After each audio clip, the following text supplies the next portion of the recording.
Hi guys, before we start with our new math lesson for today, please don't forget to hit the subscribe button and the notification bell for more videos. We're going to talk about probability of an event. Okay, so these are the learning competencies that we need to achieve. First is we're going to illustrate an experiment, outcome, sample space, and an event. Find the probability of simple event. Illustrate an experimental probability and theoretical probability. Illustrates odds of an event, and of course, we have to solve real-life problems involving probabilities of simple events. So these are the vocabulary that we're going to define first before we go with the examples. First, we have outcomes, sample space, favorable outcomes, and possible outcomes. First is we have outcomes. So when we say outcomes in probability, these are the possible results of a probability. And then we have sample space. When we say sample space, this is the actual list of the possible outcomes for a probability of an event. So let's say when if we're going to toss a single coin, heads and tails are what we call the possible outcomes, and then they are what we call the content of the sample space when you actually toss a coin. And then we have the favorable outcomes, expected outcomes or events. And then we also have the possible outcomes, total number of results or events. So what's the difference between favorable outcomes and possible outcomes? Let's say if I'm going to toss a coin and then the result that I would like to have is having a tail. Okay?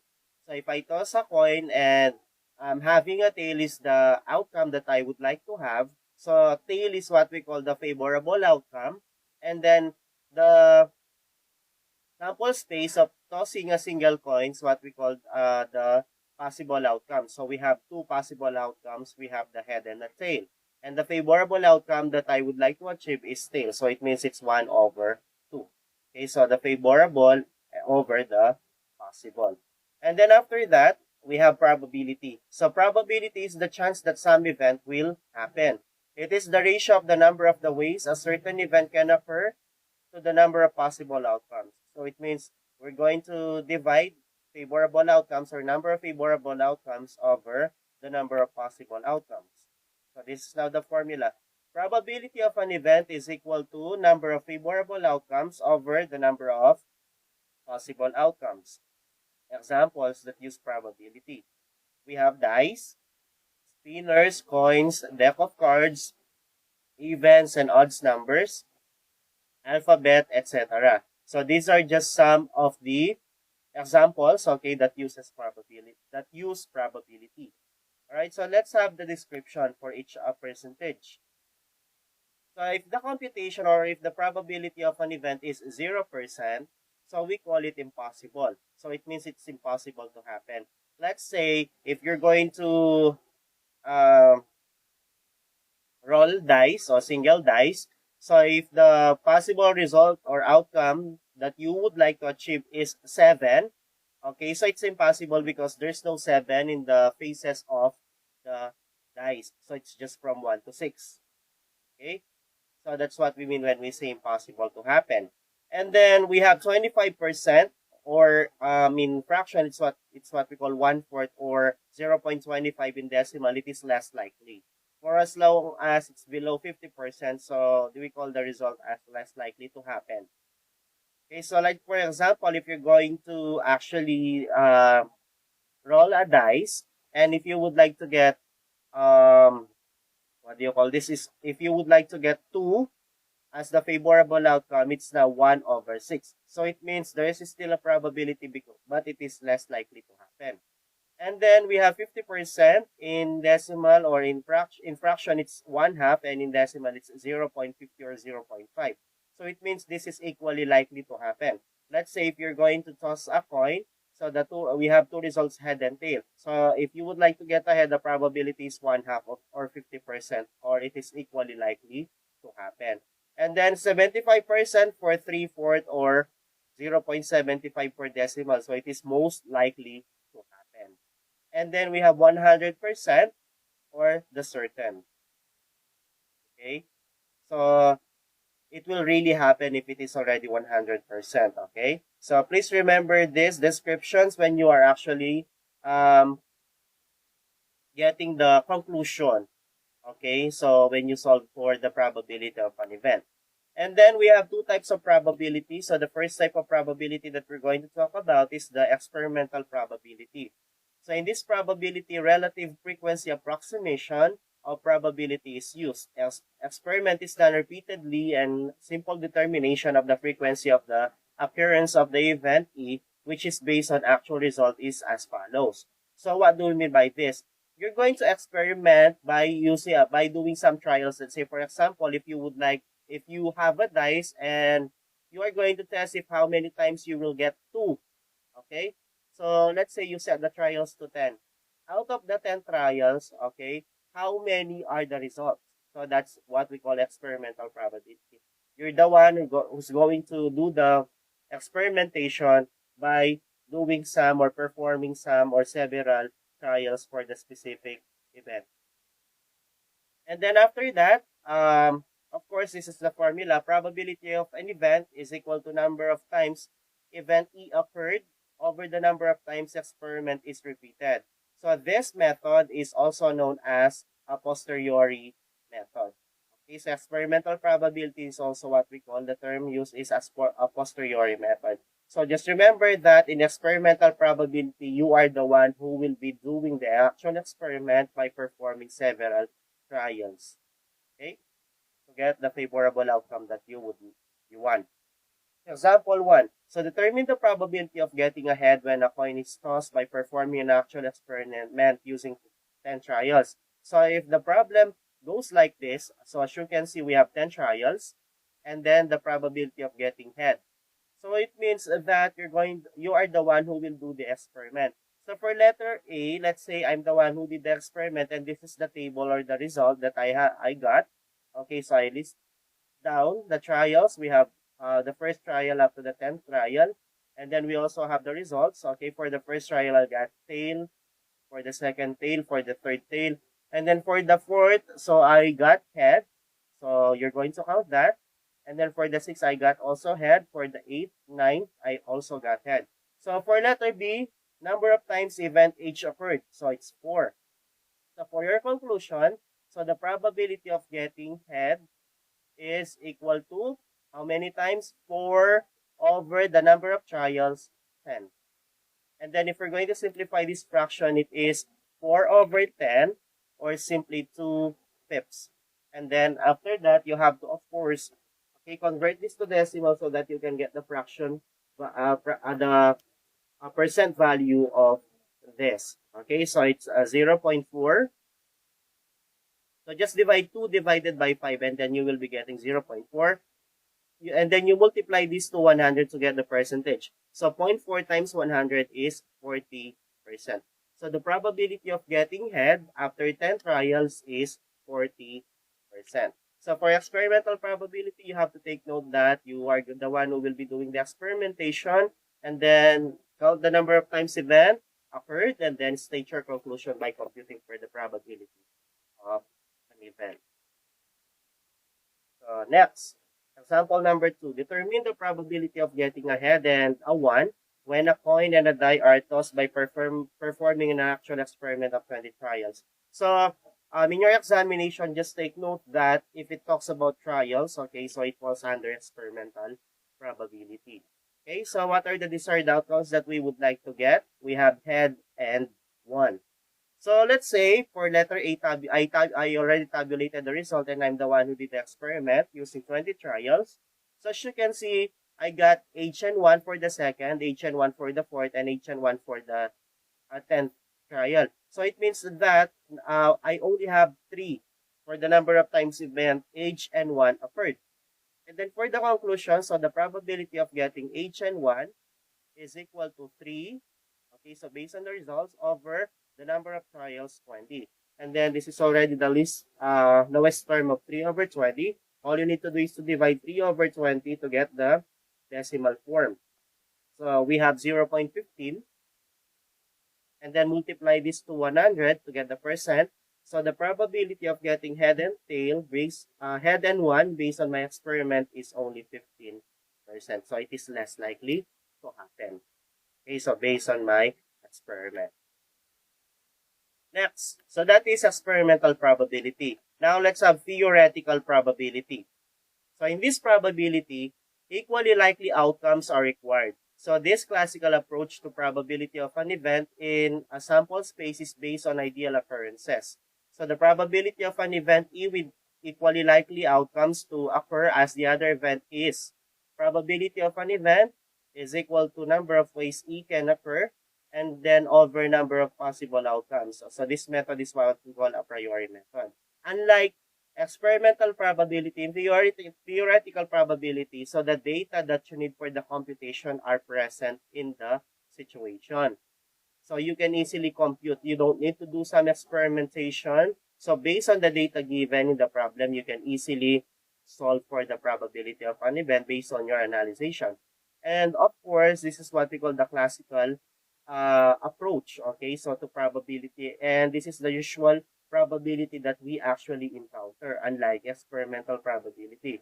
So because in experimental probability, you have to exert effort by doing the actual experimentation using several trials, but here not. All you need to do is to identify the number of favorable outcomes over the number of possible outcomes based on the problem or situation. So that's the difference between experimental and theoretical probability. So let's have number 3, roll a dice. So what is the probability of rolling 4? Okay, so the formula is favorable outcomes or number of favorable outcomes over number of possible outcomes. So out of the 6 faces of the dice, so what is the chance of getting 4? So we only have 1 4, okay, in a single die. So it means that the probability of rolling a 4 is 1 over the 6 faces of the dice or the number of possible outcomes. So it means it's 1 over 6. And then you have to convert this to decimal. So it is approximately 0.17 or, okay, so multiply to 100, it is 16.67%. So it depends on the problem if what decimal place are you going to write your answer. So in this case, okay, the probability of rolling a 4 is 1 out of 6 or 16.7% if you're going to round it in nearest tens or single decimal place. If it's 2 decimal places, we have 16.67%. Now, probability of simple events. Example 4, roll a dice. So what is the probability of rolling an even number? So just remember when we say even number, okay, so we are going to count by 2s. 2, 4, 6, 8, 10, and so on and so forth, unlike odd numbers. So how many are the even numbers? We have 2, 4, 6. Okay, so how many are those? We have 3 over the 6 faces of the dice. So 3 over the 6. And then we simplify or we reduce this to the lowest term. 3 over 6 is 1. Sorry, it's 1/2. And 1/2, okay, in decimal is 0.5 and then multiply to 100. So the probability of getting even number is 50%. So I hope that you can follow. So we have 3 even numbers over 6. So 3 over 6 is 1/2. And 1/2 to decimal is 0.5. And in percent is 50. It's 50%. Next, example number 5, spinners. What is the probability of spinning green? So as you can see, this is the roulette. So we have 4 possible outcomes. We have yellow, blue, red, and green. So we only have 1 green over 4. So it's 1/4. And then convert this to decimal. So it's 0.25. And the probability of getting a green in this spinner is 25%. So it is less likely to happen. The probability of spinning green is 1 out of 4 or 0.25 or 25%. So, as simple as that. Flipping a coin. So what is the probability of flipping a tail? This is very simple. We have head and tail for when you are flipping a single coin. So it means that we only have 1 tail. So it's 1 over 2. Okay, 1 over 2. And then so in decimal it is 0.5 or 50%. So the probability of getting a tail is 50%. Next, deck of cards. So what is the probability of picking a heart? So before that, let's identify how many cards are there in a single deck. Okay, so total, we have 52 cards in a single deck, and then it is subdivided into 4. We have 13 hearts, so 13 clubs, so 13 spade, and 13 diamond. So what is the probability of getting a heart? So the probability of getting a heart is 13 over 52 because there are 13 hearts. Then reduce this to lowest term. 13 over 52 is 1/4. Okay, so 1/4 is 0.25 in decimal or 25%. Okay, so the probability of getting heart is 25%.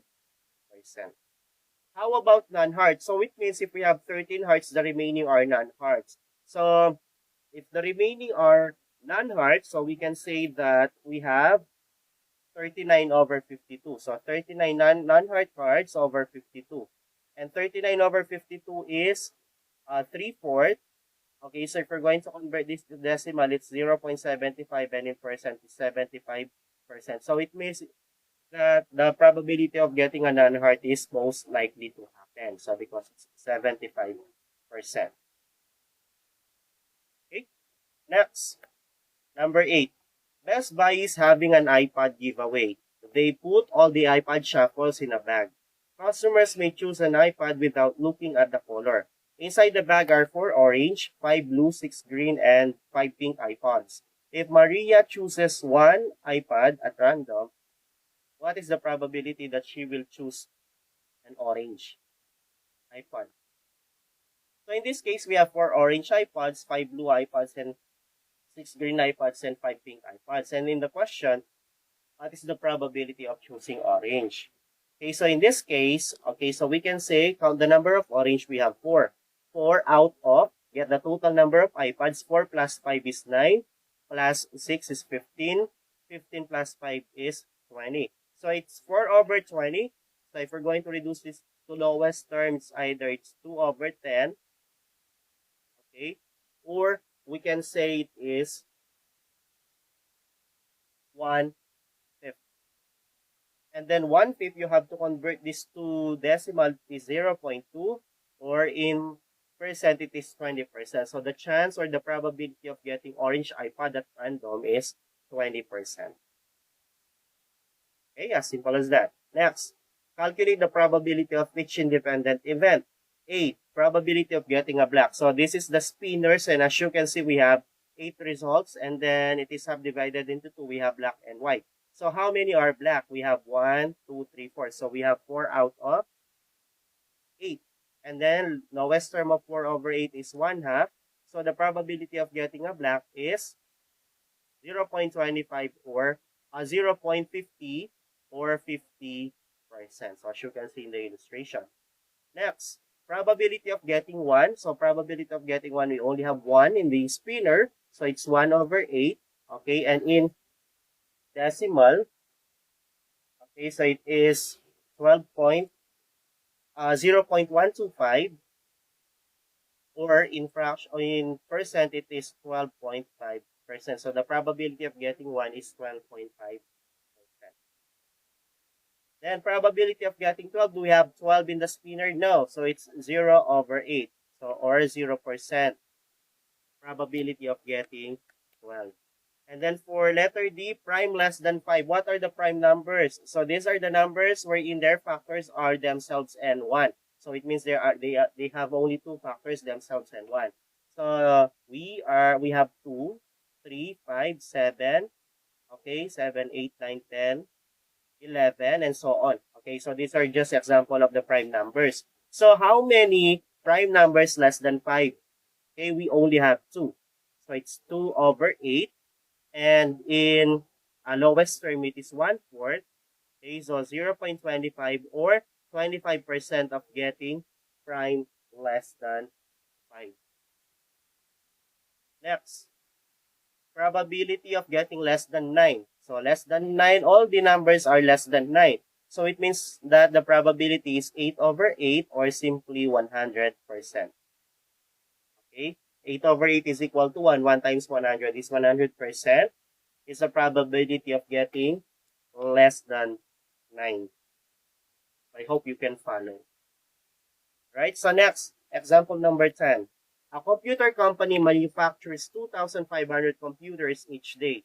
An average of 100 out of these computers are returned with defects.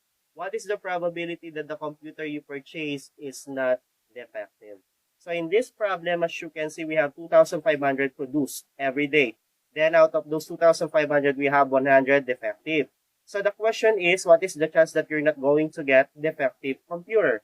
So all you need to do is, if it is defective, it's just simply 100 over 2,500. Since it is not defective, out of the 2,500, 2,400 are not defective over 2,500.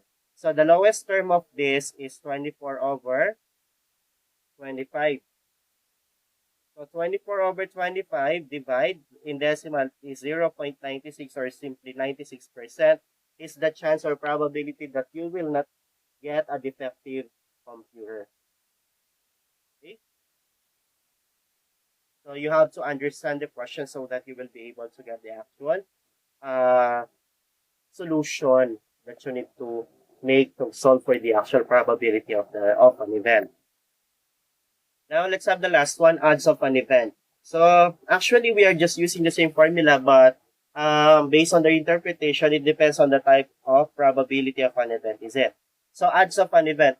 What is an odds of an event? The odds of an event occurring is the ratio of the number of favorable outcomes over the unfavorable outcomes.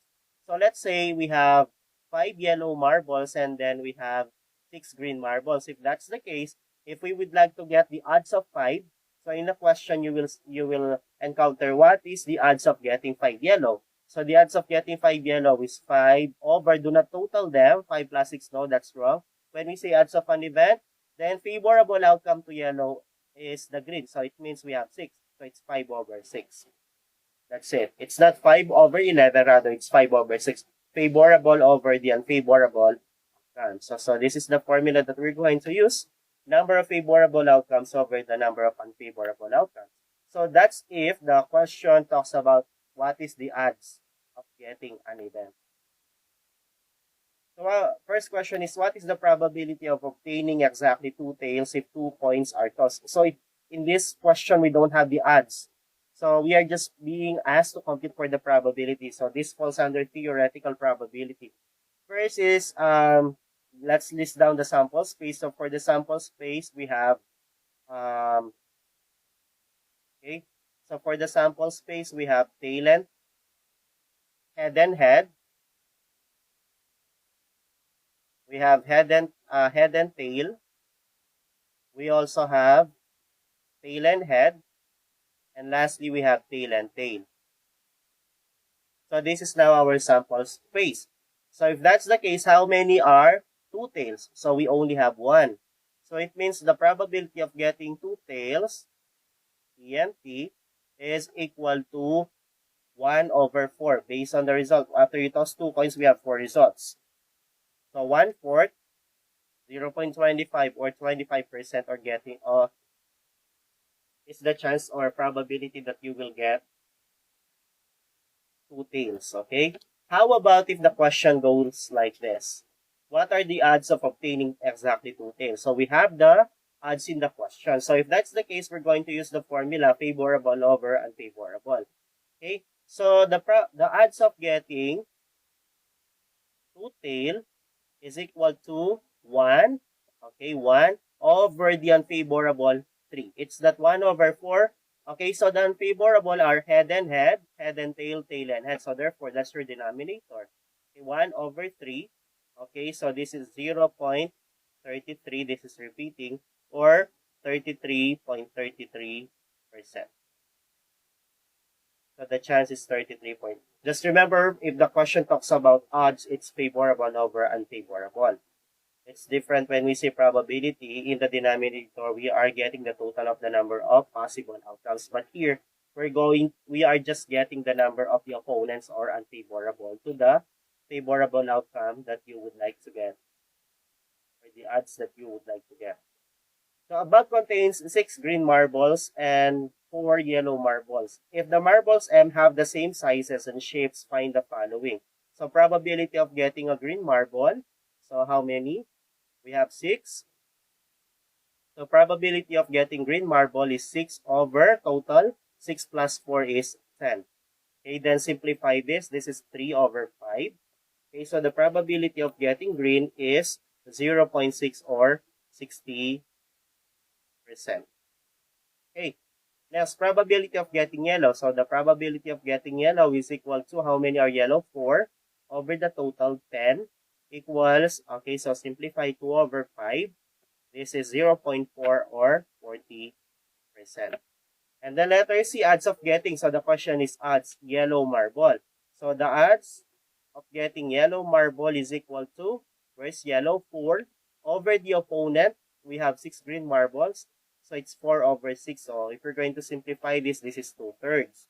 So and 2/3 is equal to 0.6666, okay, or 67, or in percent it is 66.67% if you're going to round it up to the nearest two decimal places or hundreds.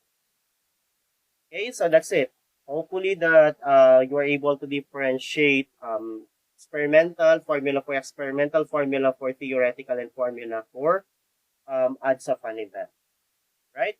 So key concepts: probability is the chance that some event will happen, and it is the ratio of the number of ways a certain event can occur to the total number of possible outcomes. This is the usual formula across all, but they differ only depending on the probability of the event. Okay, so types of probability: we have experimental probability, wherein you are the one to do the experimentation using several trials. And then the classical probability is what we call the theoretical probability. So the data is there. All you need to do is to compute using the formula. Number favorable over the total number of possible outcomes. And then we have odds of an event. Occurring is the ratio of the number of favorable over unfavorable. Okay, so for your activity, most especially to my students, please answer this. And then to those who have questions regarding this discussion about probability of an event, please don't hesitate to ask me. So most especially to my students, you know how to. So thank you so much for being with me in this specific topic. Hopefully that for those who are not yet subscribed, you please subscribe and then hit the notification button for more math videos. So thank you so much and have a great day.